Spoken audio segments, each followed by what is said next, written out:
বরিশাল নগরীর ৫ নম্বর ওয়ার্ড পলাশপুরের ইসলামনগরের একটি পরিত্যক্ত জায়গায় হঠাৎ করেই গাঁজা গাছ দেখতে পান স্থানীয় এক যুবক।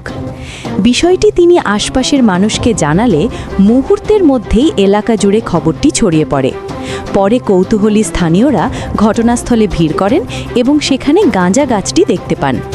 এই সময় তারা গাছটি উপড়ে ফেলেন।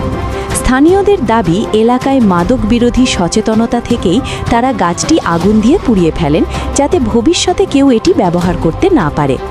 ঘটনাটি জানাজানি হওয়ার পর এলাকায় বেশ চাঞ্চল্যের সৃষ্টি হয়েছে। স্থানীয়রা বলছেন, পরিত্যক্ত জায়গাগুলোতে প্রশাসনের নজরদারি বাড়ানো প্রয়োজন, যাতে ভবিষ্যতে এমন ঘটনা আর না ঘটে।